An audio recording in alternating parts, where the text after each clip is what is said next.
Okay, so let us proceed with lecture number 10. So for lecture 10, these will be the topics that we're going to cover. Basically, lecture 10 is under chapter 5. Okay, so chapter 5 is about the topics of electrostatic field in a medium. So if you can see from the slide here, uh, we have a few topics to be covered in this chapter. Okay, among them are concept of current and Ohm's law in resistance. Yeah, our calculated resistance. So this will be covered in lecture 10 and 11. Okay, 10 and 11, which will be our focus for today's lecture. And afterwards, we're going to see the observation on the effect of conductor and dielectric materials under the influence of electric field. Okay, so for conductors, we're going to learn it today, but for dielectric, we're going to cover this next week. Yeah, it's going to see how the effect of electric field to the conductors. Yeah, so that will be learned today, and the electric field effect on the dielectric materials will be learned next week. Yeah. Okay, so basically in this chapter, there will be two topics. Two main metals to be covered, which are the conductor and the dielectric. Okay, conductor and dielectric. So I hope that you have. Basically, I hope that you understand what is the difference between conductor and dielectrics. Yeah. And afterwards, we're going to see the important topics of boundary condition, okay, boundary conditions, and also finally, we're going to see the capacitance. Yeah, capacitance is I think we have learned about capacitance before in circuit theory, but the approach of EMT will be a bit different. Yeah, we're going to see how we can calculate the capacitance for a given structure. So basically, these are the things that we're going to learn in chapter 5. It's quite a lot. Yeah, but I'm hoping that we can finish this chapter 5 by next Thursday or next week. Yeah, next week. Okay, so if we base on the schedule, it's supposed to be covered within 1 week only, and we have lag behind. Yeah, it's supposed to be discussed last week. Yeah, I'm very sorry for that. Yeah, because my intention is to ensure that you have a strong fundamentals. Yeah, in the basics electrostatics, because these fundamental things will be used again in microstatics later on. Yeah. Okay. So let us proceed with the lecture 10. So lecture 10, these will be the topics to be covered. You're going to see the topics of electric current. Yeah, electric current. Yeah. We're going to see what are the definitions of electric current and how can we calculate the current for a uh, given problems, yeah. And afterwards, you're going to see the first material, which is a conductors, and one of the characteristics of conductors is conductivity. Yeah, so that will be the things to be learned in lecture 10. So reference for this lecture 10 can be obtained from Sadiku of this page. Yeah, so you have a book of Sadiku, you can refer to this page 182 to 189. Going to have a detailed explanation about the current in the conductors. Yeah. Okay, so motivation of this lecture 10 basically is to refresh the students' understanding regarding the concept of current, okay, conductors and conductivity, because we believe that you have basic understanding what is meant by current, what is meant by conductors, yeah, and also conductivity. But we're going to see the explanation, yeah, how the EMT, the electromagnetic field theory, is used to explain the concept of current and also the concept of conductors. Yeah, right. So let us have a look at the current first. Okay, so basically current is actually a source, yeah, a source of magnetic field, yeah, a source of magnetic field, in which you're going to see these topics of magnetic field calculation in like chapter number 7, yeah, chapter 7 and chapter 8, yeah, probably after the Raya, okay, and basically this chapter 5, in which we have started discussing about the current, yeah, I can see this chapter 5 is a bridging, yeah, it's a bridging chapter between the electrostatic that we have learned for the previous 5 weeks time. Okay, and this will be a bridging between this electrostatic and also metastatic. Yeah, that will be learned later. Yeah, because we have started discussing about the concept of current. So this concept of current will be very, very useful, very important when we learn about the magnetic field later on. Yeah. Okay, so current basically is a moving electric charges. Okay, it's a moving electric charges. So I think you all know what is current. Current is produced by the charges which are moving. Yeah, so the charge which is moving or which are moving will produce a current. Okay, and as mentioned just now, this will be a source of magnetostatic field or magnetic field in chapter 8. Okay, so by definition, a current is a rate of movement of charge passing a given reference point or plane per second. Okay, this is by definition. Yeah, a rate of movement of charge, rate of movement of charge passing a given point or plane per second. Okay, so by that we can formulate that the current is written in terms of this equation. Yeah, where the current is a rate of movement of charge, yeah, passing a given point or plane per second, which is dq over dt. Yeah, so current is a ratio between charge amount and also time. Yeah, because we have the contribution, the influence of time, yeah, to the charge that are moving, yeah, to the charges that are moving. So that will produce a current, yeah. And current is having units of ampere. Yeah, I think you all know about the current units. Okay, so let us, current is basically is a scalar component, yeah, a scalar value. So for that, we prefer to write or to express current in terms of a vector, yeah, in terms of a vector.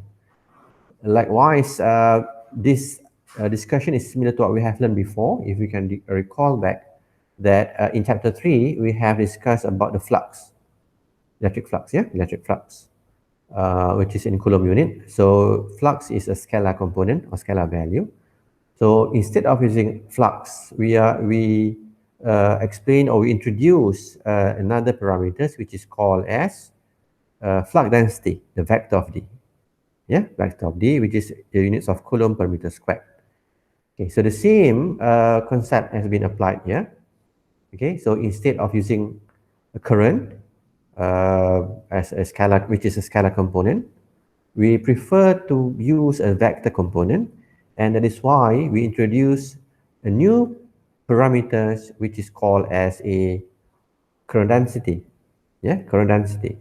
And the units of current density, I mean the symbol for current density is a vector of J, yeah, and the units ampere per meter squared. Okay, so if we see the comparison between the flux and the current, in terms of discussion is almost similar, yeah. So we have a flux, we have a flux density. So for the current, we have a current and we have a current density. Okay, right. So this is the graphical representation of a relationship between the current I and also the current density J, in which we have a current, we have a charge here, a charge of Q. So charge of Q is moving, yeah, it's moving. So when the charge is moving, it will produce a current, yeah, from equations of I equals to dq over dt. Okay, and if we have a plane, let's say for example, say we have a surface in which the surface is having an area of ds, for instance, yeah. So for this, we can say that the current I, the area S of this particular structure, and the the current density J can be interrelated by this equation, yeah, in which the J, which is the magnitude of current density J, yeah, can be written as the ratio between the current I and also the area of S. Yeah, that's why the units of the current density is ampere per meter squared. Yeah, so J is a ratio between the current I and also the area of S. Yeah, so if we base on this diagram, okay, the current density that is recorded in this particular structure of ds is equals to the ratio between the current amount that passing through this area of ds divided by the area itself of ds. That's why we have this J of di over ds. So from this relationship, we can have a better relationship or better expression, a relationship between the I and J, which is written in terms of the integration, where we have the I, the current in magnitude, is equals to the integrations of the J vector dot the ds vector, in which the integration is toward the surface of this particular ds. Yeah, so this is the first equation that can relate the current magnitude I and also the current density J with respect to the area of your surface ds. Yeah. Okay. So I hope that you understand this clearly on the relationship between the I and the J. Yeah. Okay. So let us have a look at this example because we want to test you on your understanding on I and J relationship. Okay. So let's say we have a J which is given by 400 sine theta over r squared plus 4 in the direction of r with the vector in the units of ampere per meter squared. The question is to find the total current flowing through the portion of a spherical surface having a radius of r 0.8 and bounded by the following theta range and the phi range.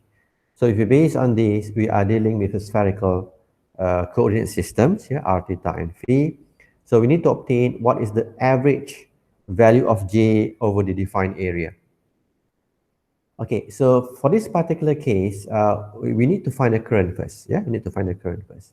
Okay, so we have the current I can be calculated by simply expressing the relationship between the J and ds. So we have integrations of J dot ds. Okay, so that will enable us to find the current of I. Yeah, so the J basically is given by this equation.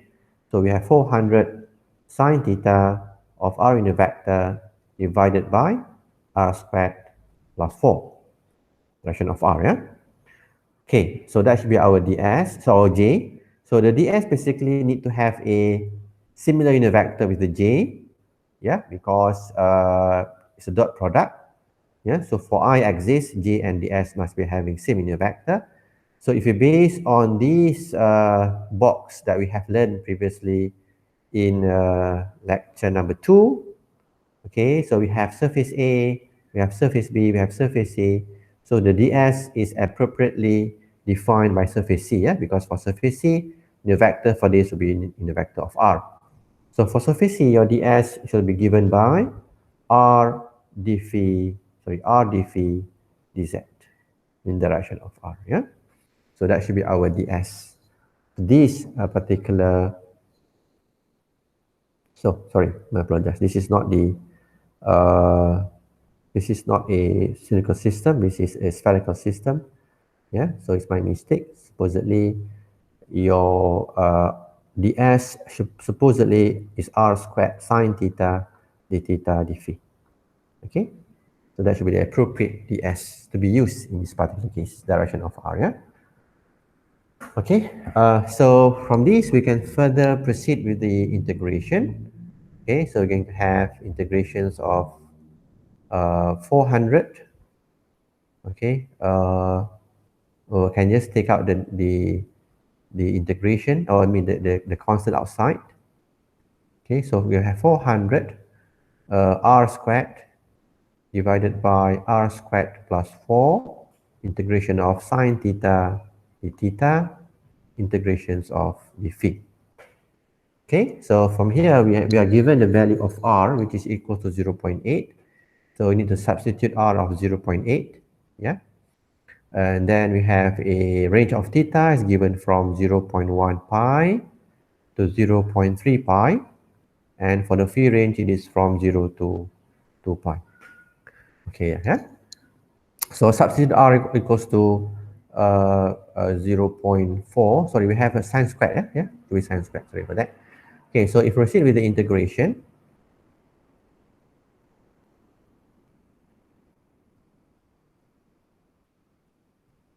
okay, so we're going to have the I shall be equals to 400. Okay, that should be 0.8 squared squared divided by 0.8 squared plus 4, and we have a integrations of half 1 minus cos of 2 theta d theta, okay, which is from 0.1 pi to 0.3 pi, and multiply with the 2 pi straight away, because this will give us 2 pi, so we only have 2 pi value here. Okay, so that should be your current of I. Okay, and from here, I hope that you can proceed on your own on calculating of this particular current. Yeah, and following this, you can find the average value of J over the defined area by simply calculate that J, yeah, shall be equals to the current of I that we obtained previously divided by the area of this particular structure, or this surface that we are given here. Yeah, so that will determine our J, or the average area, the average value of J over the defined area. Yeah, so hopefully you can solve this on your own for these J calculations. So the idea of this example basically is for us to understand how to calculate the I, the current, if you are given the J. So you have to determine the appropriate DS to be used. So basically this is similar to what we have done before when we use the equation of flux of E equals to D dot ds. Am I right? Yeah, so it is similar. Yeah, so you have to appropriately define what is your ds that should be applied in calculating the flux. Should you be given the D vector in your problems? Yeah. Okay, then I hope you are okay with this solution, this example number 1. We proceed with example number 2 here. So the problem is similar to what we have obtained, discussed earlier in the first example. Yeah, we are given the J. Yeah, we are given the J. J is in R and Z direction. Okay, the problem is in cylindrical system of coordinate. The question is to find the total current passing through each of these surfaces. So we are given the first surface, which is Z equal to 0. R is from 0 to 1 in the Z direction. So basically, if we can sketch the cylindrical structure, it should look like this. Okay, in the problems, yeah, we have that should be your cylinder. That is the Z equal to 0. That should be Z equals to 1. We have a radius of 0, or from 0 to 1 for the radius of R.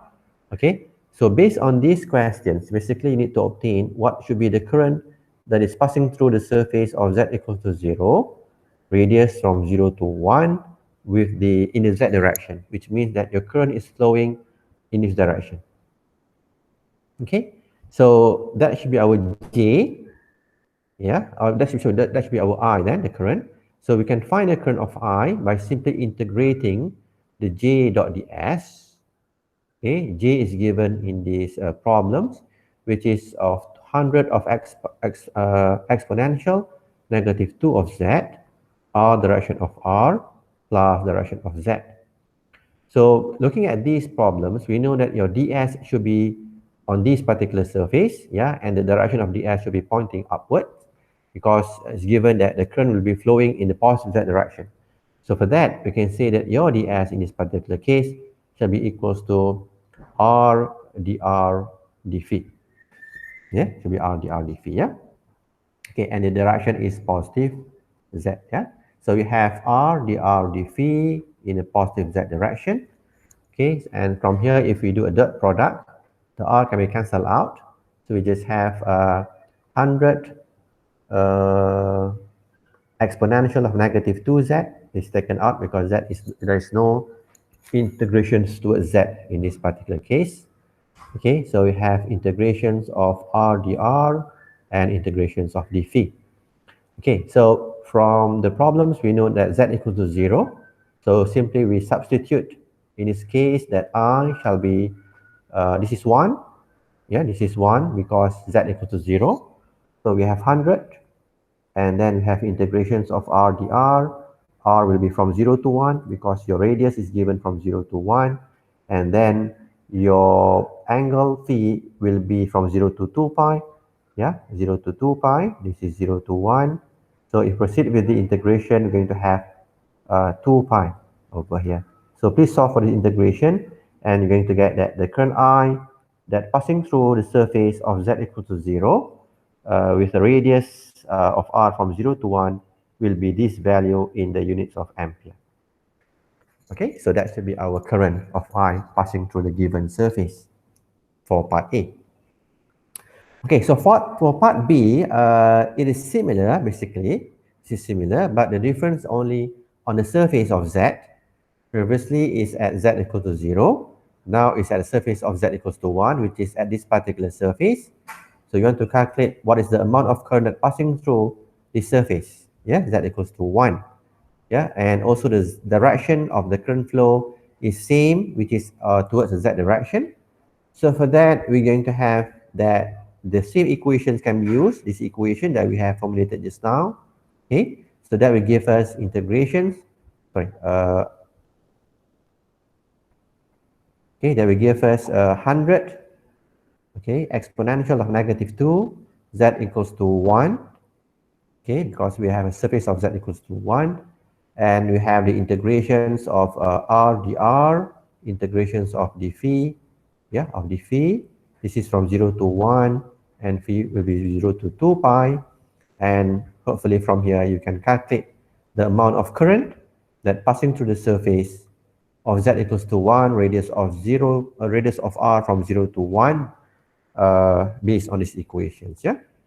Okay, so this is solutions for part B of the questions here.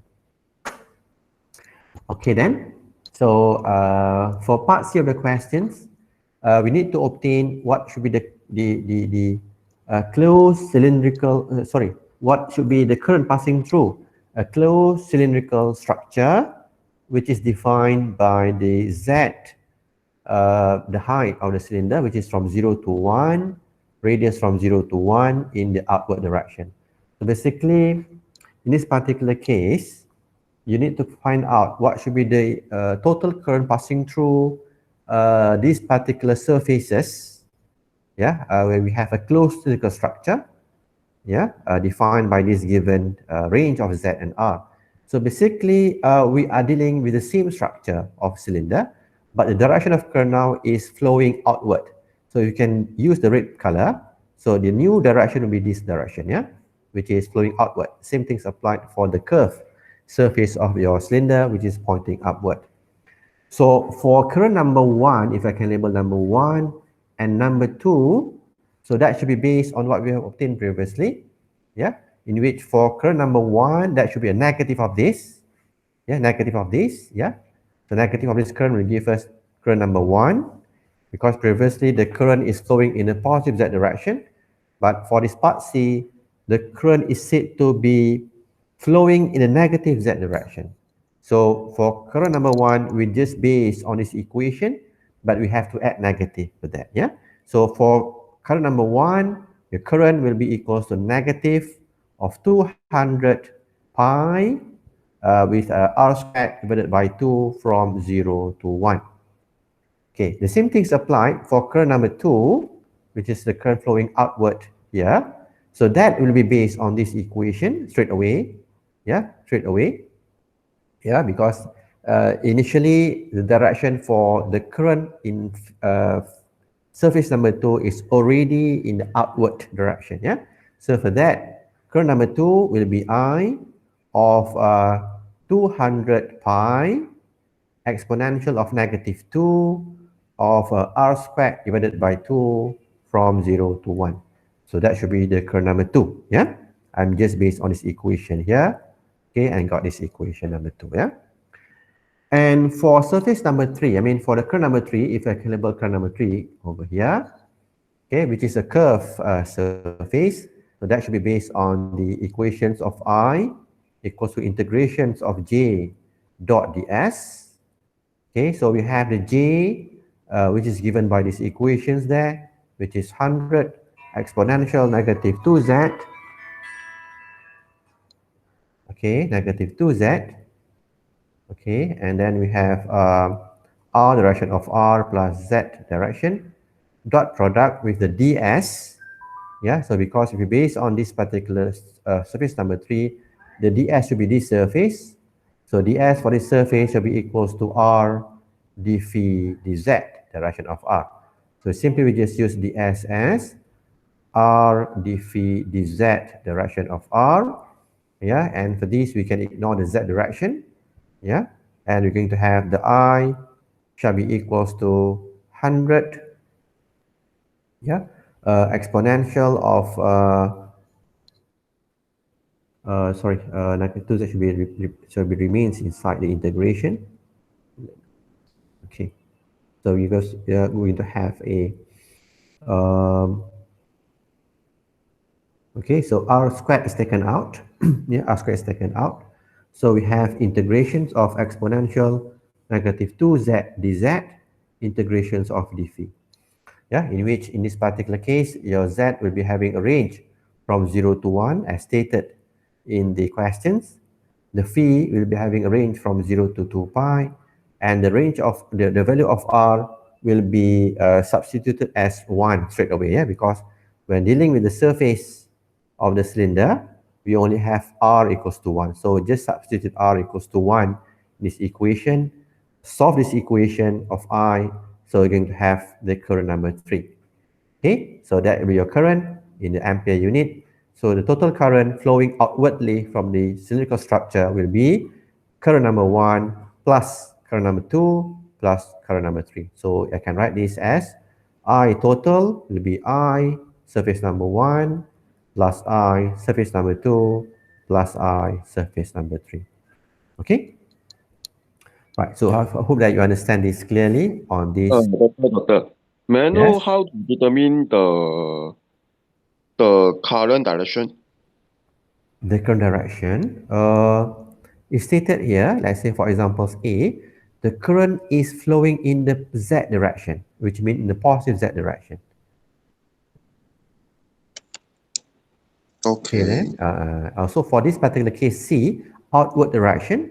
So for outward, basically if you base on the cylindrical structure, outward is represented by this red arrow, right? Outward. The current is flowing outward from the surface, from the structure. Okay, so for that, for surface number 1, the the direction will be negative Z. For surface number 2, direction will be positive Z. And for surface number 3, direction will be positive R. Yeah? Outward direction means I'm confused about the outward direction. What is mean by that? Outward means that it's flowing away from the surface. So this is opposite to inward. Yeah, so inward is flowing towards the structure. Yeah, outward is flowing away from the structure. So that's why we have the direction of your current here, given by the red arrow, is flowing away from the surface of the structure. And for the B, why ds? Why the vector ds or about the is falling in the opposite in the positive side of z-axis? I'm not understanding this. Okay, for the B part, right? Because it states that in the positive direction, so it means that your ds here should be flowing, I mean the direction of ds should be in the positive z direction, which is dr, sorry, r dr dv direction of z. Okay? Oh, okay, okay. Okay, I Right. understand. Okay, Okay then. thank you. Okay, welcome. All right then, so I hope that by now you have understand the difference between the current I, the current density J vector, and also relationship between the I and the J. Yeah? Okay, very good. So let us have a look at the current type. Okay, so the first current type that we're going to see will be a convection current. Yeah, convection current. So as the name implies, a convection current basically is related to a current which is produced when we have a particle moving in a fluid or gases. So that's why the name convection is being used. Yeah, yeah. So we have a moving of particles. Yeah, moving of particles in a fluid or gases. Okay, so that will create what we call as a convection current. Yeah, convection current. Okay, so that's why convection is a term which is normally used in thermodynamics. Yeah, thermodynamics is a study about the heat transfer. Yeah, heat transfer So when we have a heat transfer, basically we are dealing with the fluid and the gases. Yeah, that's why we have a word of convection there. Okay, never mind. So in this particular case, when we have a convection current, basically, since we are dealing with a charge, in our case, the particle is a charge, right? The particle is a charge. So if we have, let's say, a charge in this particular case is given by a rho v, for instance. Yeah. So if we have a small amount of charge, a dq, for instance, yeah, a small amount of charge, which is a dq. So we can write that the dq can be written in terms of a rho v dv. Yeah, rho v dv. So if we consider that a charged particle, the dv itself is given by a rectangular structure or cube structure, if we base on this structure, yeah. So we can see that the dv itself shall be given by ds multiplied with dy, yeah. So that should be the representation of your volume, a small amount of volume of dv. Okay, so for instance, let's say we apply an external electric field E towards this particular charged particle. Okay, so from what we have learned before, from chapter 2 of Coulomb's law, when we have a charge, we apply the E field to this particular charge, we're going to have what? We're going to have a force. Yeah, so the force will then move this particular charge. So we have a case whereby the charge will be moving, and it's said that the charge is said to move with a velocity of u vector, yeah, u vector. And if you base on this diagram, since the movement is in a single axis of y, so we can write that the u velocity of the charged particle is uy direction of y. Okay, because the movement is in the single y direction. Okay, so what are the things that we can deduce from this explanation? We can say that from what we have learned previously in the current definition, we are saying that the current is given by the ratio between the charge and time. Yeah, I equals to dq over dt. Okay, this is definition of the current. I equals to dq over dt. Okay, and we have seen from this diagram that the charge of dq is represented by rho v dv. Yeah, rho v dv. Okay, and following this, we can also write that the dv is written to be ds dy.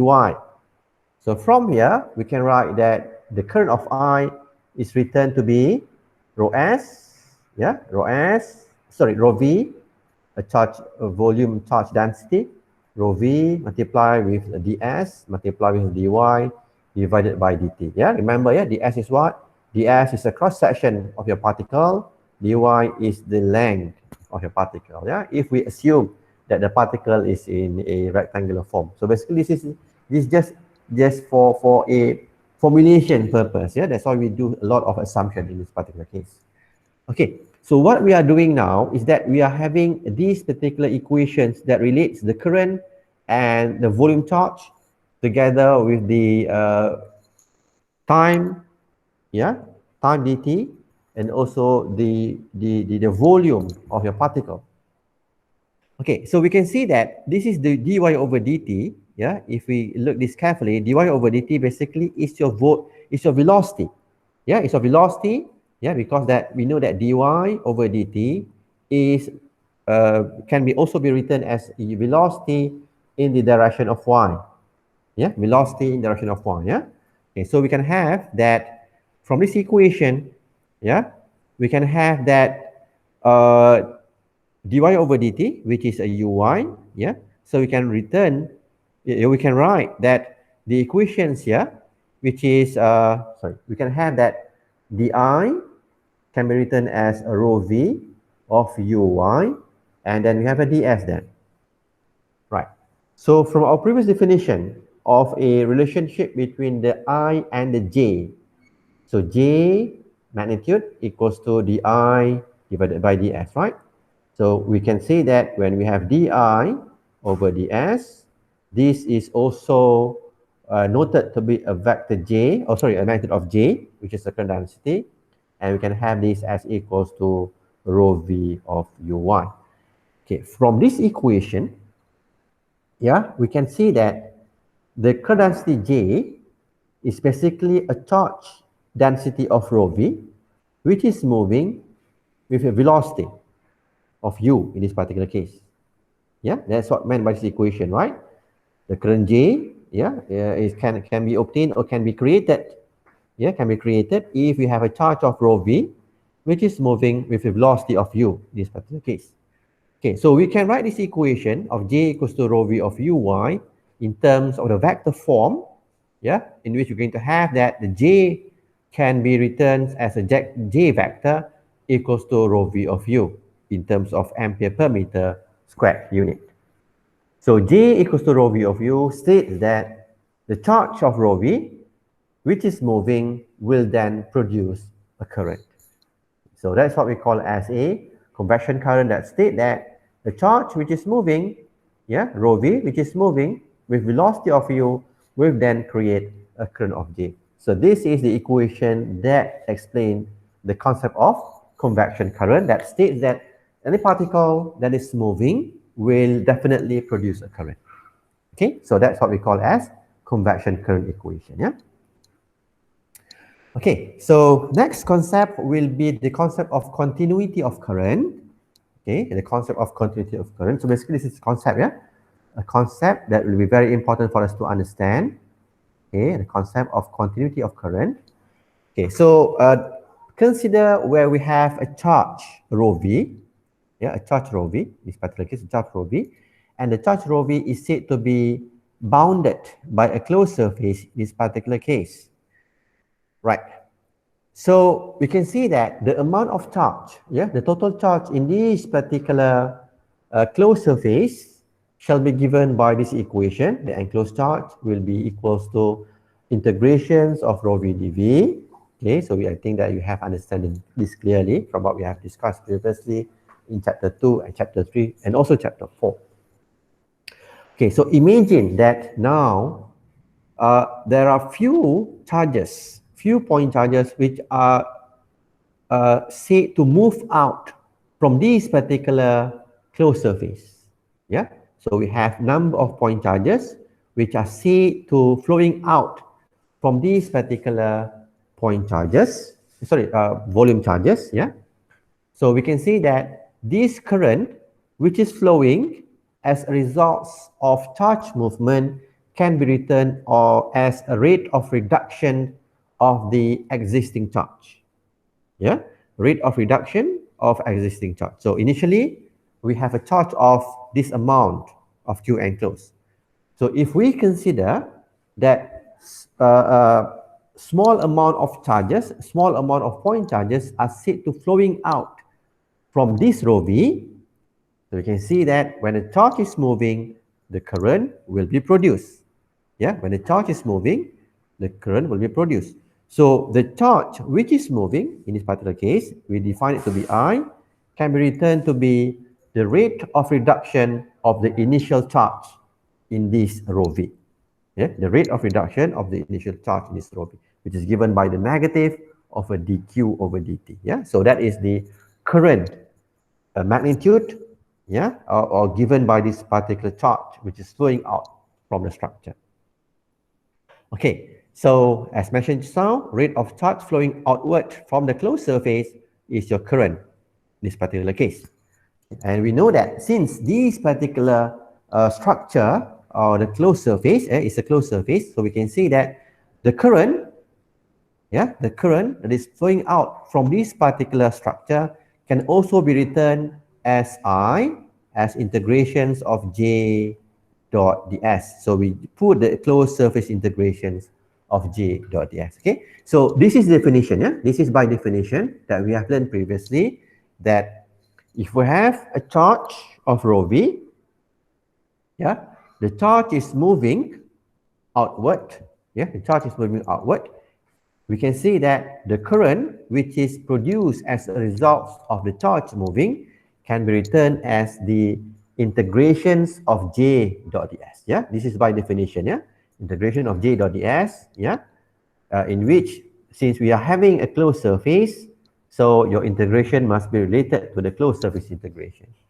Okay, so from here we can see that the equations number 1 here, which is an equation by definition of current, is the same as the equation number 2.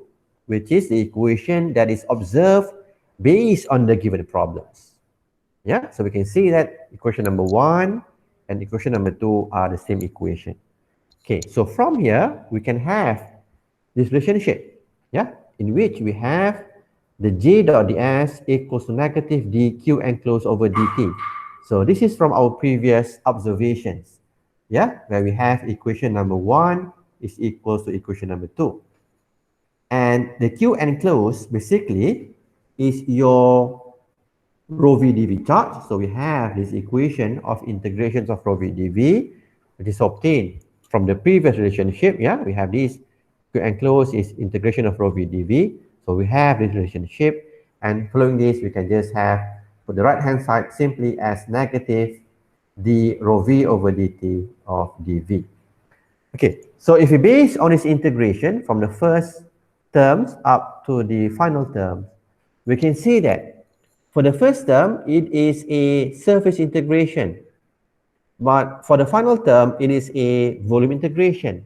So we have closed surface integration, the J dot ds equals to negative integration d rho v over dt of dv.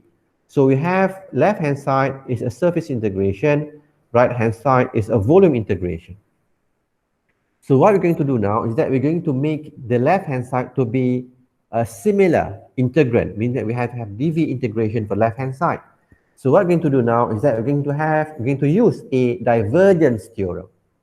Yeah, divergence theorem, which is a mathematical theorem which has been learned. Yeah, we have learned this theorem in chapter 3, lecture number 7, if not mistaken, which states that if we have any vector, the closed surface integration of vector A dot ds will give us divergence of vector A dv. Okay, so this is a divergence theorem that we have learned before. Okay, so from here, we can write that the left-hand side can be written as integrations of divergence of J dv. And this is equals to negative negative integrations of d rho v over dt dv. So we just take the inner side of this integrand. Okay, so we have divergence of J equals to negative d rho v over dt. So basically, this equation is what we call as continuity current equation. Yeah, this is what we call as continuity current equation, which states that the current per unit volume, in this case is J, yeah, ampere per meter squared, okay, emanating or flowing outward from a point, yeah, equals to the time rate decrease of the volume charge density at the same point. Okay, so basically this idea or this equation, the idea of this equation is similar to our previous discussion here. Yeah, the charge which is flowing outward, yeah, the charge or the current which is flowing outward from the charge is equal to the rate of reduction of the initial charge. So that's what given by this equation basically. Yeah, divergence of J is the flow of current, yeah, from a point. We shall compare this equation with the equation of divergence that we have learned previously. Divergence of D equals to rho V, yeah, which is the first law of Maxwell, produced from the Gauss law, which states that the flux flowing out from a point is equals to the charge at a given point. Yeah, when you have a point, we have a charge rho V, the flux leaving this particular point is equal to the charge at that point. That's given by this equation. So when you compare these terms with these particular terms of continuity current equation, the concept is similar. Yeah, divergence of J. Yeah, when you have a point here, when you have a point here, we have a current J flowing from the point. So the current J flowing from a point is equal to the rate of reduction of the charge at that point out from a point is equal to the rate of reduction of the charge at that particular point. So that is what meant by the continuity of current equation. Okay, so this equation will be used again in the next study when we learn about the conductors. Yeah. Okay, any questions so far on this conceptual explanation? Okay, if there's a question, let us proceed with the Doctor, yes, yes. may I know what is the can you explain again what is the meaning of the gradient times J? Gradient times J, where is it? This one? Not times, this is a dot product. A dot product, yeah? Divergence, yeah? It's a divergence of J. So in explaining divergence of J concept, you have to go back to this concept of divergence in chapter 3. Yeah, divergence chapter 3, this is the first law of Maxwell, which states that if we have a point, let's say the point is having a charge of rho v, for instance, yeah? So we can see that the flux which is moving outward, it's a flux, yeah? A flux which is moving outward from this particular point shall be equal to the charge at that point. Because divergence of D basically is the flux. The flux, yeah? So the flux leaving a point is equal to the charge at that particular point. So similarly, when we're discussing about the charge, a current, we have the same point with the charge of rho v. So we can see that when there is a current flowing outward, let's say J, yeah? Current flowing outward from that particular point. So this current which is moving outward basically is the same of the rate of reduction of this charge at that particular point. Yeah, J equals to, or I can say the current I, yeah? Current I shall be equals to negative of the charge with respect to time, which means that the charge which is moving outward, yeah, with respect to time will give us the current.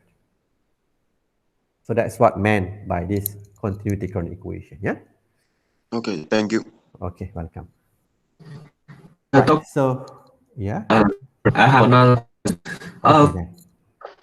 charge reduction. Can we go to the previous? Okay, previous slide, is it? This one? Yeah, here. For the reduction charge, can I know why it's EQ enclosed? Because the reduction should be only, I think, part of a charge, not the entire charge, right? Sorry, Jan, I cannot hear your voice clearly. You have some sort like a connections problem there. Oh, okay. We'll ask maybe. Okay, maybe you can ask, you can just PM me then if you have any question related to this then. Is it okay? Okay. Okay, sorry for that, yeah? I cannot hear your voice clearly then. Okay. Okay. Okay, so let's have a look at this conductance and conductivity discussion. So we have done with the current discussion up to now, but later on we're going to have a look at the conductors, and we're going to see what should be the definition of conduction current. Yeah, conduction current is a current which is flowing in the conductors. Yeah, so we're going to see after this how can we define the terms of conduction current. Yeah. Okay, so to explain about this conduction current, we need to understand first the concept of conductors. Okay, so this is conductors atom. Yeah, this one atom of conductors, and we know that for conductors atom we have electron valence. Yeah, this is our electron valence. Yeah, valence electron. We have learned this in chemistry during our secondary school or during our foundation, I believe. Yeah. So for instance, if we have external electric field applied to this particular atom or to this particular conductors material, so knowing that this is electric, this is negative charge, right? Electron. So when we have the electric field applied to this particular electron, the force we produce, yeah, force equals to Q of E, and because of negative charge of the electron, this electron will then move towards the source of E field. So we have a case whereby the force will negative QE multiply the E field. Yeah, so that should be the effect to this valence electron when we apply the electric field to this atom. Yeah. Okay, so we can see that this electron, which is now has been untied, yeah, has been untied from the atom, will then move, and the movement of this electron is in a terminology which is called as a drift velocity. It's a drift velocity. Drift velocity is a terminology used to explain about the movement of the valence electron which has been untied from the atomic structure itself. Okay. So this velocity is having a symbol of UD, in which this drift velocity and the applied electric field can be related by this equation. Drift velocity equals to negative mu of E multiplied with the E field. E field is the applied electric field to the atom, and mu E is characteristics of that particular conductors on how the electron is said to be mobilized. The behavior of the movement. The behavior of the electron which are moving. So that is defined by the electron mobility. Mu of E. So that should be the equation that can be used to explain relationship between the drift velocity of the electrons and the applied electric field. Okay. So we have learned that the current of J will be produced when we have a charge of rho v, which is moving with velocity of u. Okay, so this is from the convection current discussion before. So from here, we know that the current, the electron is now moving. The electron which has been untied from the atom is said to move due to the applied E field. And the movement is in terms of this velocity, or in terms of the drift velocity of UD. So in this particular case, we can consider that due to the charge or electrons which are moving with velocity of u, we can see that the current is said to produce in your conductors. Am I right? So we can then say that from this equation, we can write that the rho v, can be equals to rho e, in which rho e is the density of the valence electron which have been untied, from the atoms. Or we can see that rho e is a free electron density. I can say that it's a free electron density. That is the rho e. Okay, free electron density. Okay, and then the u is now written to be ud. Okay, and we have learned previously that ud and e can be written in terms of this equation. So we have the J, which is the current density which are said to produce in your conductors as a result of the free electrons which are moving with velocity of ud is written to be in these equations. Okay, so further on, these equations can be simplified to be equals to J over sigma of E, whereby this sigma is called as a conductivity of the conductors, and the sigma is given by the equation of negative rho E of UE. Negative of rho E multiplied with the mu E, which means that this conductivity, which is in the units of Siemens per meter, shall be contributed or shall be influenced by the amount or density of the free electrons. So if we have bigger density of free electrons, we're going to have bigger conductivity. Okay, and as such, if we have bigger amount of electron mobility, we are going to have bigger amount of conductivity. So that's why we can say that higher conductivity means that it is a good conductor. Because we have bigger numbers of free electrons density. Okay, so basically this J of sigma of E is what we call as conduction current density, which is determined by the sigma itself, sigma, which is conductivity of the conductors, and the E field, which is the electric field applied to the conductors. So we can say that this equation will relate the results of current J, which is produced in your conductors, when the conductors is applied with the electric field. So let's say we have these conductors, for instance. So we have applied E field of E to these conductors. So the current of J that we produce in this conductor will be sigma of E, whereby sigma is the properties of the conductors itself. Okay then, Okay, so this is the concept of conductors, the concept of conductivity, and also the concept of conduction current density. And I forgot to put that the units for this J is similar, which is ampere per meter square. Yeah. Okay then. Okay, so next discussion will be on the concept of conductors when we apply the electrostatic field to it. Yeah. So for instance, in this particular case, we have a conductors. Yeah, we have a conductors of rho v, for instance.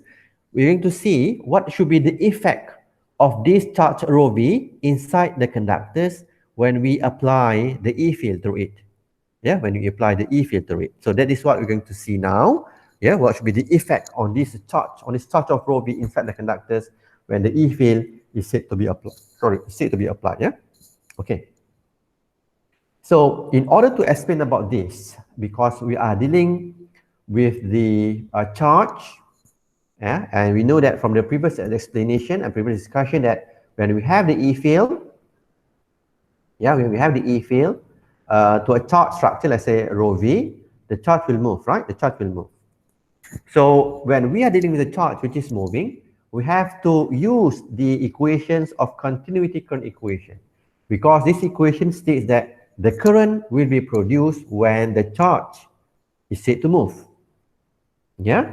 So this is the equation that shall be used in explaining the effect when the charge is applied with the electric field intensity E.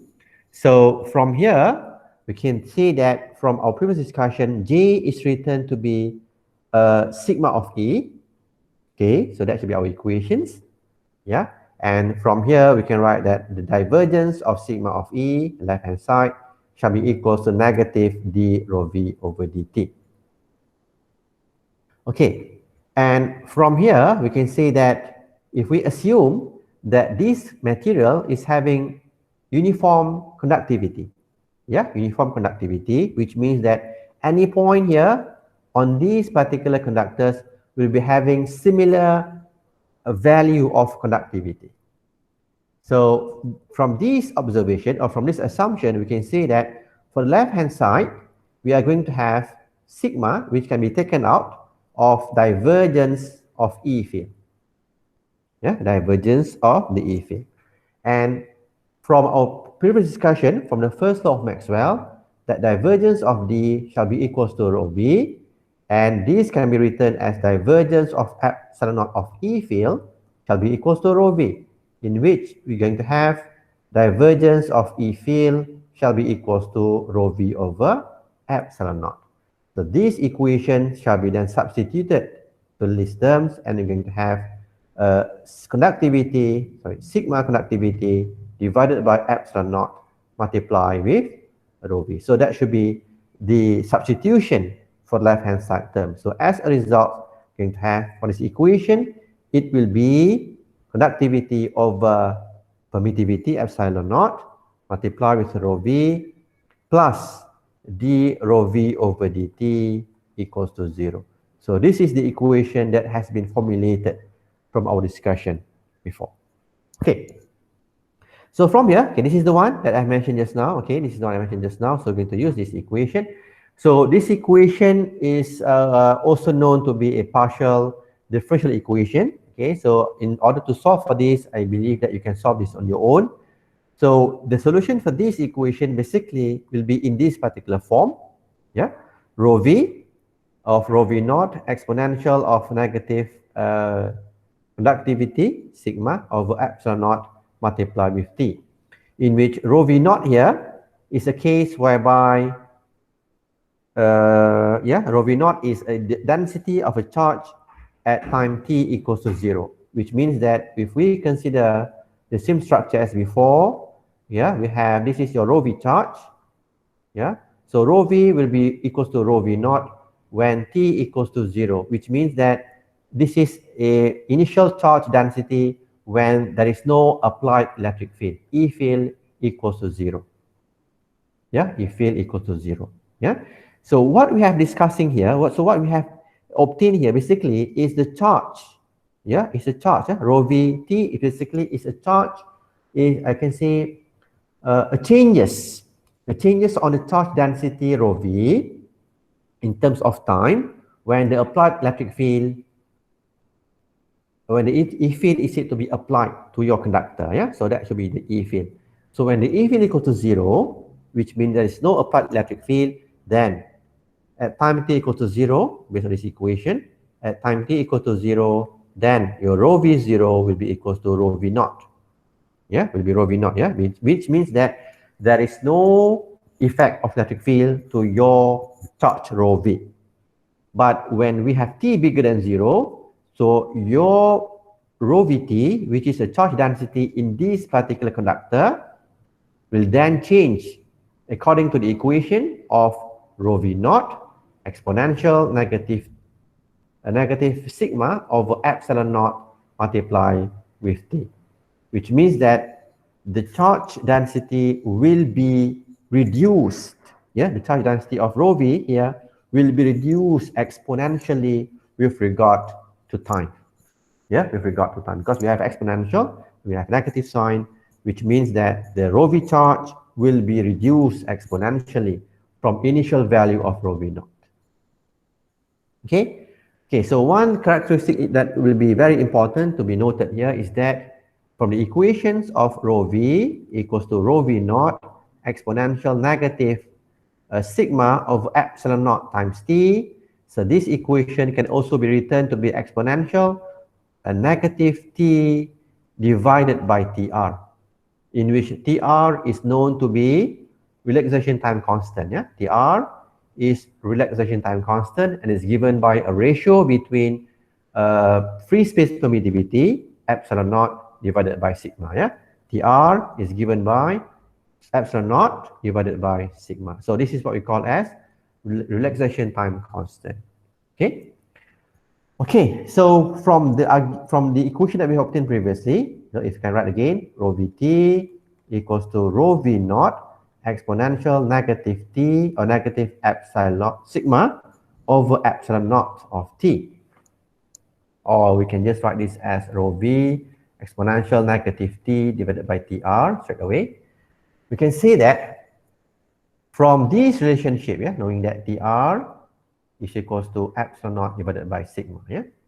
Okay, so from this relationship, we know that for a bad conductor, yeah, for a bad conductor, the sigma will be small, yeah, will be a smaller value, yeah. So when we have a smaller conductivity sigma, the effect from this equation will be we are having bigger tr, yeah. Bigger tr means that bigger relaxation time constant, which will result on a slower decaying of your charge of rho v. Whereas if you are having good conductor, in which for a good conductor sigma, yeah, this sigma will be very high, yeah, will be higher as compared to the previous case. So higher sigma will result in smaller tr. Smaller tr means that the charge will decay very rapidly, yeah. So what is meant by decaying of the charge?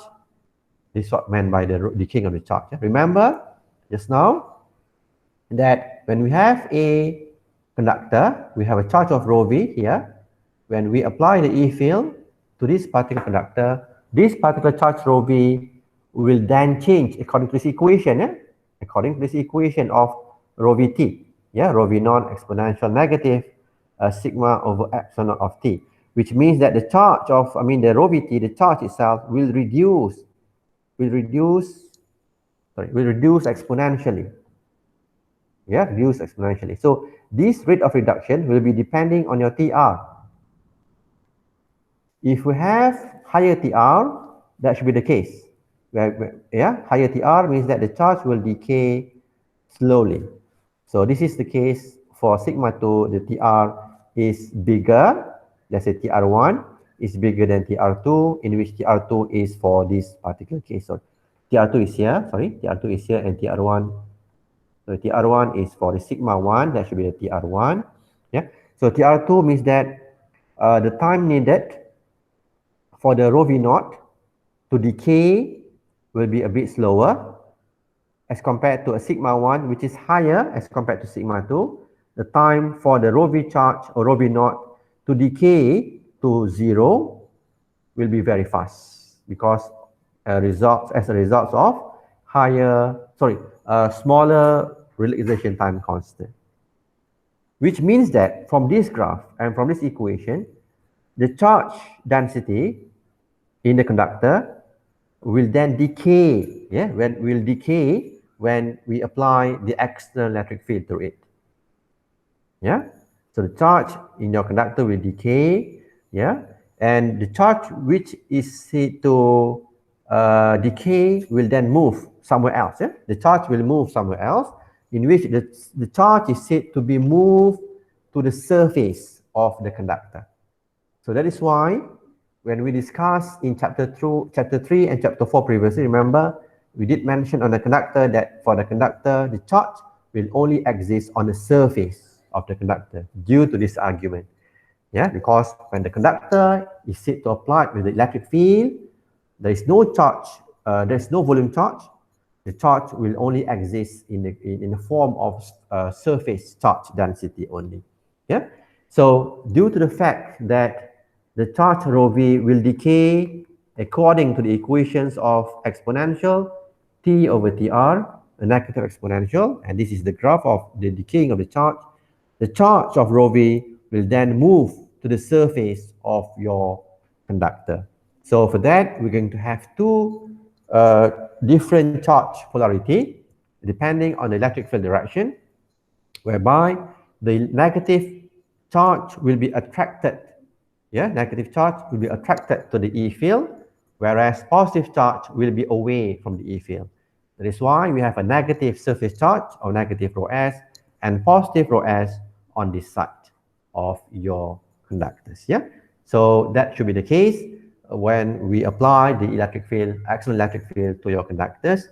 The important thing to be understood here is that the surface charge will exist on the conductors. Yeah, and inside the conductors, the rho v equals to 0, which means there is no volume charge inside your conductor. Okay, so another important thing to be discussed here is that when we have rho v equals to 0, from the first law of Maxwell, divergence of D equals to rho v. When rho v equals to 0, divergence of D will be equal to 0. Okay, divergence of D will be equal to 0. So what is meant by divergence of D equal to 0? So from the equations that we have seen before, when we have divergence of D equal to 0, which means that divergence of E is also equal to 0, or E equal to 0 straight away. Yeah, which means that inside your conductor, inside the conductor, the electric field will be 0. Yeah, there should be no electric field in your conductor. So this is the important thing that you have to know. Yeah, because you are an electrical engineer.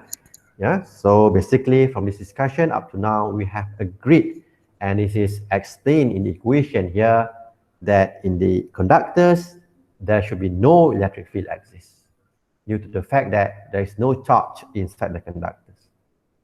Okay, so when we have E field equal to 0, okay, and from our discussion before, from the concept of a gradient, we have learned that electric field shall be equal to negative grad of V, right? Negative grad of V.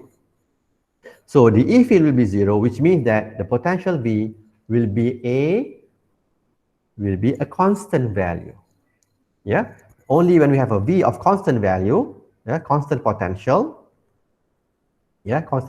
of V on your conductor surface, then only the E field will be 0 in your conductor. So that is why from the gradient method, from the gradient equation that we have seen before, or potential gradient method in chapter 4, we have agreed that potential on the surface of the conductor, every point, let's say at this particular point, let's say point of A, the point of B here, the potential at point of A and the point of B are the same, which means that the conductor is a equipotential body.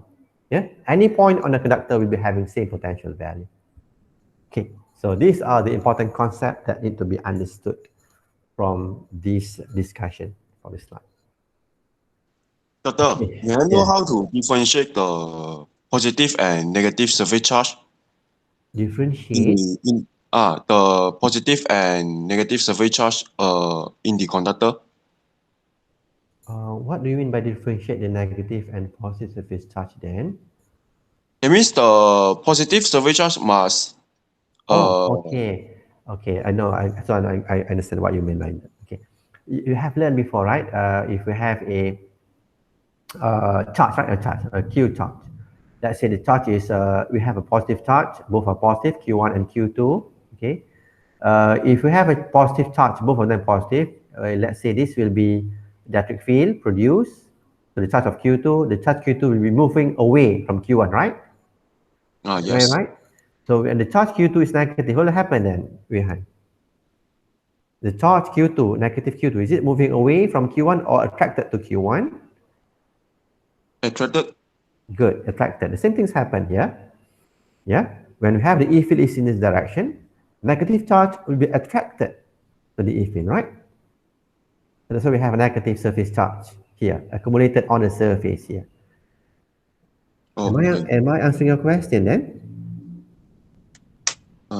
Yes. And Uh, I wonder why inside the conductor there is no charge. Oh, because as I mentioned before, right? This is the graph that explain what happens to the charge of rho v naught initially. So as time increase, this is the time of applied E field, yeah? Applied E field time, yeah? Applied E field time. I can say time here. Okay, as we increase the time of E field, we can see that the charge is said to be reduced exponentially, which means that this rho v charge will be reduced exponentially due to the applied E field, and the charge which is reduced will then move somewhere else, right? And that is where the charge is said to move to the surface of your conductor. Yeah, so the movement of this charge will result, finally will result in a case whereby the charge of rho v will be zero inside your conductor. But Okay, then? initially, as far as I know, the Mm-mm. conductor is the volume charge, right? Correct. Is that correct? Then Correct. the conductor will be full of charge. Then why you say about the no charge inside? That is why when we learn a conductor later on, yeah, when we see the current flowing in a conductor, the current is flowing only on the surface of your conductor, not inside the conductor. This is what we call as a skin effect. Skin effect of conductor is where the charge is moving only on the surface of the conductor, not inside the conductor or in the volume side of the conductor. Yeah, so you have a conductor, right? This is a conductor, the cross section. So later on, yeah, you can see that due to the skin effect, your current will be flowing only on the surface of your conductor. This is what we call a skin effect. Yeah, which agree with our discussion just now that the charge will only exist on the surface of your conductor. Okay. Okay, Rehan? All right. Okay, thank you. Okay, thank you. All right, that's the end of lecture 10. Okay, I hope that you have a good understanding on these fundamental issues of conductors and conductivity. So allow me to proceed with resistance because that's our plan today. Yeah, we have another 10 more minutes, 10 or 15 minutes for that. So allow me to proceed, yeah, with resistance now. Okay, right. Okay, resistance, lecture 11. The topics is resistance in conductor. So basically, we're going to see how to calculate, yeah, the resistance in a conductor structure. Okay, reference will be can be taken from page 186 of study 2. So motivation is to enable the students to calculate the resistance in conductor. Okay, that's the motivation for this lecture 11, and that should be the objective for this lecture, which is we want the students to understand what is the method that can be used to calculate the resistance in a given conductor structure. Yeah.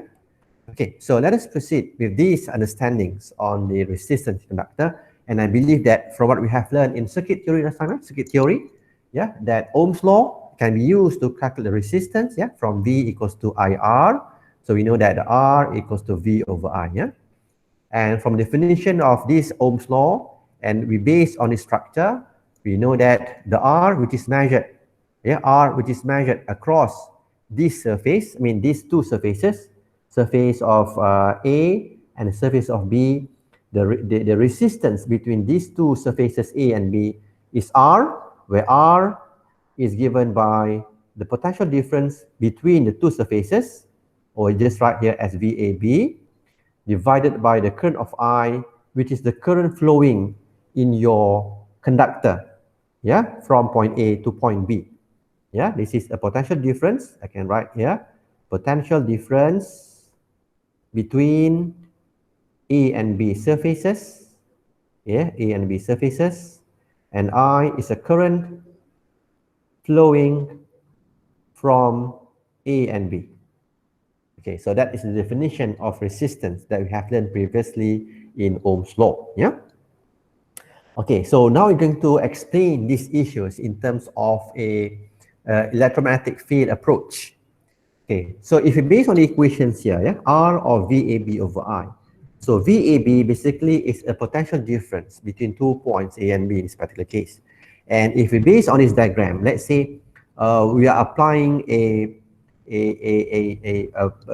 potential, I mean the potential, yeah, across this particular A and B structure or surface this single structure from A to B, we can see that due to this flowing of the current of I, so we're going to have that the J, yeah, the J will be flowing in your conductors, yeah, and the E will also flowing in your conductors, because we have learned previously in lecture 10 that I shall be equal to integrations of J dot ds, and we know that J is also equal to sigma of E dot ds. So that's why based on this equation, we can say that the I and J is having same direction, and J and E are also having same direction. Yeah, which is according to this understanding on the previous lecture 10 discussion.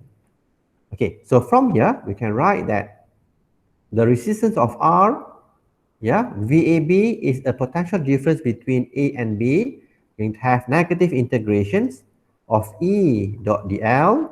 So since you are moving, the E field is directed from point A to point B. So your integration must be then opposite, which is from point B to point of A. Yeah, and then the I, which is the current flowing in your conductor, shall be returned to be J dot ds. Yeah, J dot ds. And we can write this as negative integrations of AB dot dl. Okay, I repeat again, yeah, this discussion just now. E field is directed from A to B, yeah, based on this diagram. So for that particular case, since we have a negative sign here, your direction of the integration must be opposite to the E field direction, which must be from point B to point A. Yeah.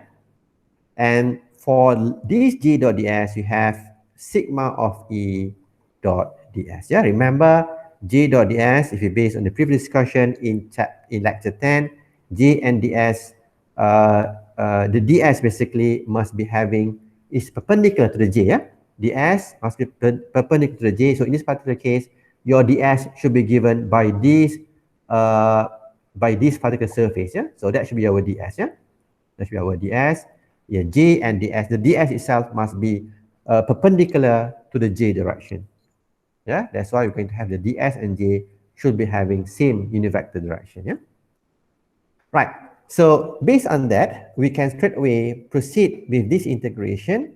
So from A to B, the length is L. So we can just put this as E multiplied with L divided by, for this, we're going to have sigma, and E, when we proceed with this integration of a ds, we're going to have the surface of S. Surface of S is the surface area for that particular cross-section region. Yeah, I mean, this is the cross-section of this structure is S. So from here, we can cancel out the E field, and we have simply equations of L over sigma of S. Okay, from the Ohm's law, we have equation of V over I.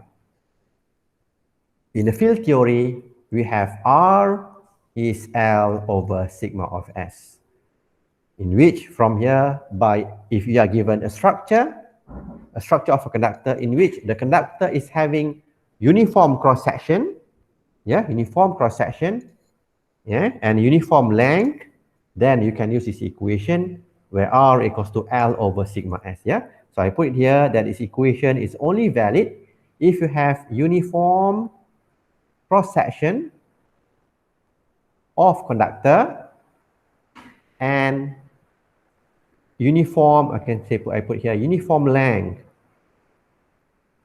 of conductor. Okay, so if you based on this diagram, right, this is conductor here. The cross section is uniform, right? From the end of A and to the end of B, the cross section is said to be uniform throughout the structure. So the first characteristics is pass, and the length is also uniform. From point A to the point of B, the length is the same. So the second characteristic is also pass. So that's why we can use the equation simply to calculate the resistance for the structure. R will be length divided by the conductivity sigma divided by the cross section of your structure. Yeah, L over sigma S is the equation that shall be used should the structure fulfill these two requirements here. Number one is uniform cross section of the conductor. Number two is uniform length of the conductors. Then only you can use this equation. Yeah. Okay, so the rest is the things that we have discussed. So I just straight away jump into the equations of L over sigma S. Yeah. And then, okay, this is the case for a case whereby we have non-uniform cross section. Yeah, non-uniform cross section in which, if we based on this diagram, we have at the end of A and the end of B, the cross section is not the same. Yeah, cross section of A and cross section of B are not the same. Yeah, are not the same. Although the length between A and B is the same, but the cross section is not the same.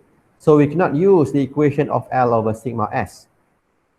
So you have to use the basic equation that we have discovered just now, whereby the resistance of R is given by negative integrations of E dot dl from point of B to the point of A, divided by sigma of E integration dot ds, so we're going to have that the ds basically should be based on this particular ds vector, So you have to use this equation, of resistance in order to find the resistance value for this particular case of conductor structure, whereby the cross section of conductor is not uniform.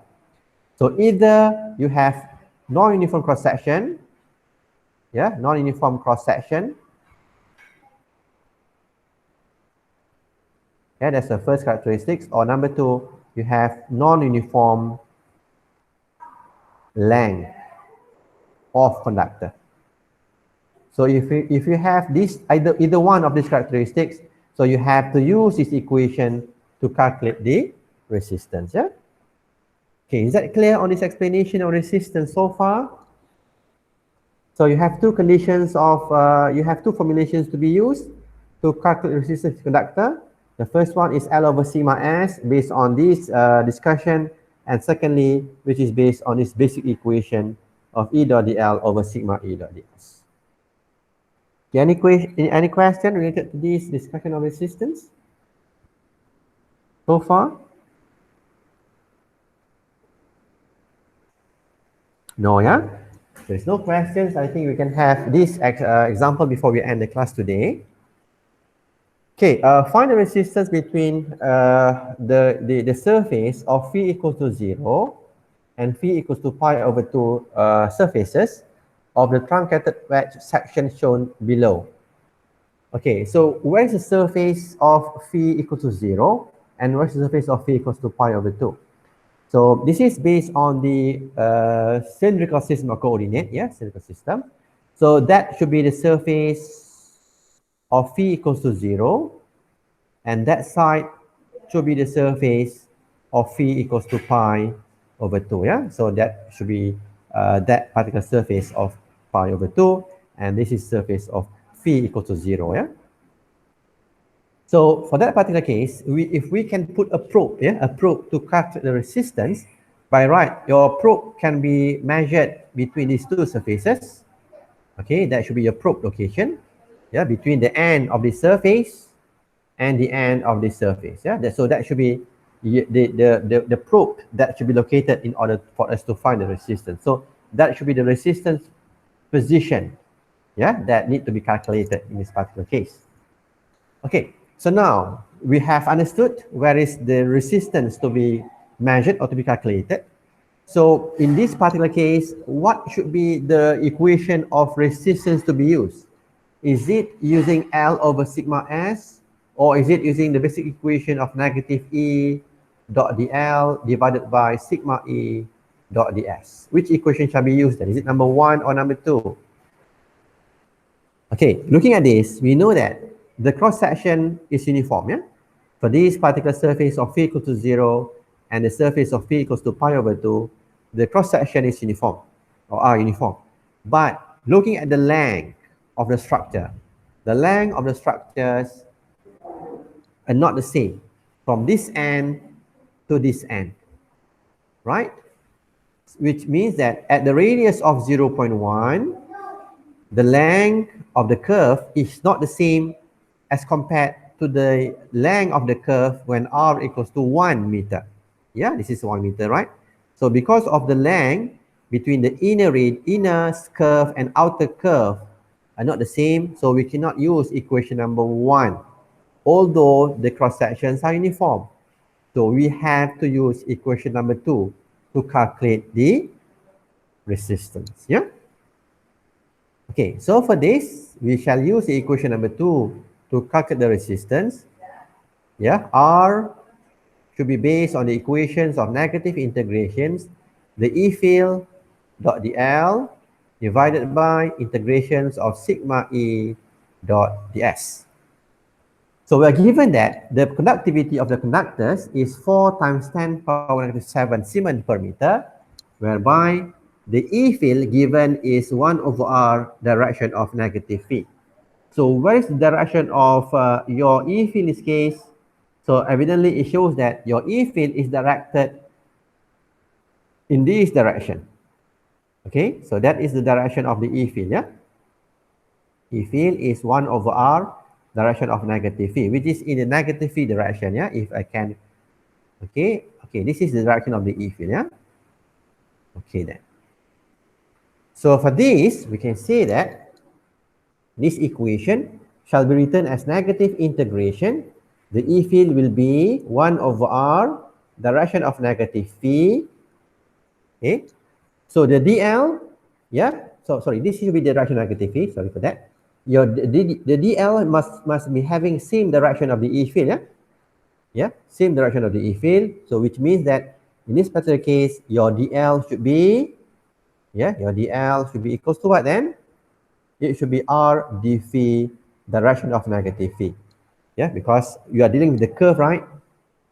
Dealing with this particular curve, and knowing that the E field is in the phi direction, so your DL must also be in the negative phi direction.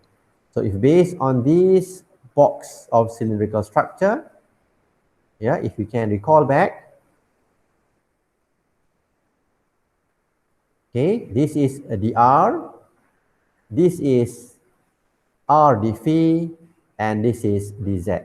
So that's why I'm taking this curve here, which is r d phi, and the direction is according to the direction of the E field, which is negative phi. So we have then the dl will be r d phi. So you don't have enough space to write this. Sorry for that.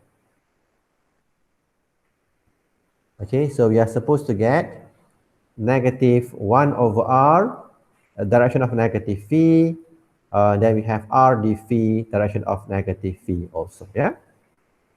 Okay, divided by sigma E of ds. So we have, so better I put it down here, sorry for that. Negative integration 1 over r, negative phi, dot product, r d phi, direction of negative phi, yeah? Okay.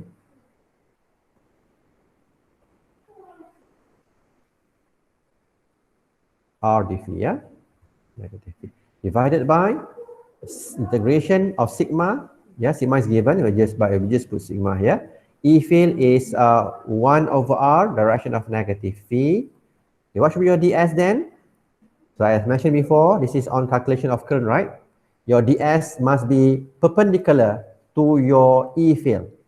So E field is in this direction, so your ds should be this one. Yeah, that should be your ds, in which if you base on this particular case, your ds should be this ds. I can label it here. That should be your ds, in which the ds should be given by the dz and the dr. So for that, your ds will be, yeah, the ds vector will be dr dz and your vector will follow the direction of the E field, which will be negative V direction. Okay, so we have here to be ds as dr dz negative V direction, and from here we can proceed with the integration. Okay, this is 1 over r, so we're going to have it from we're going to have a cancellation of this r. Okay, so we're going to have a negative integrations of a dv divided by sigma integrations of 1 over r dr integrations of dz. Okay, so looking at this, we can see that the phi will be having a value from 0 to pi. Yeah, 0 to pi. Okay, I make a mistake, sorry for that. For this dl, sorry for that. For this dl, the direction of a dl will be positive, yeah? We just take as positive, sorry for that. dr d phi is be positive phi. This is positive phi, yeah? Sorry for this mistake. Make a mistake. This is phi, yeah? Positive phi. Yeah, so that's why we have a negative. Sorry, this is positive just now, so we have a positive here. Okay, and the range of r will be from, yeah, r will be from 0.1 to 1. Z is from 0 to 1 because the height is 1 meter. Yeah, so we're going to have, this is pi over 2. Yeah, pi over 2. So we have pi over 2 divided by p ln of 10 multiplied with 1. So that's why we have the equations for the resistance in this case will be R equals to pi over 2 sigma ln of 10 in ohm unit. Okay, so that should be your resistance of R for this particular case. Okay, so I'm going to stop here. We're going to do more exercises on resistance, yeah, by next week, yeah, on Tuesday. Okay, but for the time being, please try to understand these topics of resistance together with the examples that that we did just now. Yeah. Okay. Doctor. Yes. Why just now the unit vector is positive phi punya? Okay. For this particular case, okay, I didn't make it basically because we maintain the negative sign. Yeah, we maintain negative sign. Yeah, we maintain negative sign for the E dot dl. So for that case, we are taking that the dl, yeah, for any cases should be always positive. Yeah. For instance, in this case, yeah, if your E field is a negative phi, so your dl must always positive phi. Yeah. If, for example, your E field is in, for instance, negative R direction, your dl must always be positive. So just bear in mind that the dl must always be positive in the calculation of potential difference of E dot dl. So that's what we need to understand here. Yeah, because if we put negative for this dl, you can do it, but for the range of integration just now, yeah, if we can okay, we have negative integrations of E dot dl. If we take the dl should be in the negative direction, which follows the direction of the E field. So your integration must follow the direction of the E field, which will be from pi over 2 to 0. So this is in terms of terminology, how we define the integration and how we define the dl, basically. So we have to fix. So in our calculation, yeah, for my case, I prefer to fix the dl shall always be positive in our calculation, but the integration shall be always against the direction of the E field. Okay, so that's what I've been used, yeah, in calculation of a E dot dl. You can use a negative, I mean, for the dl, you can use the dl in the vector same as the E field. Yeah, no problem. The dl and the E same as the E field, but you have to be careful on the integration of this, yeah, of this range, in which the integration range must follows the direction of the E field. Okay, so these are the two things that need to remember. If, Doctor, Okay. that means if the E direction is positive R, the DL vector must be negative R. Okay, I put it this way, yeah? Easier for you to understand then. Easier for you to understand. if your DL, okay, if you can see that DL and E, yeah, you can use the same unit vector for DL and E, but you have to remember that the range of integration, yeah, this range of integration follow the E field direction. Okay, okay, okay. For the second case, okay, you can opt for this either one or number two, yeah. Okay, for case number one, you can use unit vector for DL and E are the same, but for integration, you must then follows the E field direction. Second case, you can always take DL as a positive, whether it's a positive R, positive V, and positive Z, always positive. And then the range, yeah, range of integration will be against, yeah, against the E field. Okay, so you need to follow either one or two. Both can be used, no problems. Yeah, so this is the things that we have to fix in order to calculate the potential. Okay. That means in case 2 must be opposite direction with the E field, right? The Correct. DL. Yes, correct. But the DL must be positive all the time,